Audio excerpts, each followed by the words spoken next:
जय जिनेंद्र.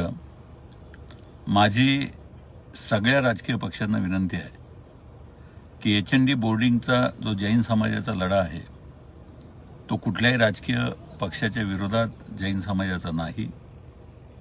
कृपया कोणी तसा गैरसमज करून घेऊ नये. आमचा लढा ज्या जैन सिद्धांतांनी ती जागा घेतलेली आहे, ज्या जैन समाजाच्या हितासाठी ती जागा घेतलेली आहे, ती जागा वाचवण्यासाठीचा आहे. कुठल्याही राजकीय पक्षाला नावं ठेवण्याचा आमचा अजिबात हेतू नाही. कृपया ज्या लोकांना याच्यामध्ये मदत करायची असेल त्यांनी आपले राजकीय पक्षाचे जोडे, संघटनेचे जोडे बाहेर ठेवून जैन समाजाच्या व्यासपीठावर येऊन जैन समाजाची जी हक्काची लढाई आहे, जैन समाजाची जी सिद्धांताची लढाई आहे, त्याकरता आपण मदत करावी अशी जैन समाजाच्या वतीनं माझी विनंती आहे. मी लक्ष्मीकांत खाबिया, जैन समाजाचा सामाजिक कार्यकर्ता. धन्यवाद. जय जिनेंद्र.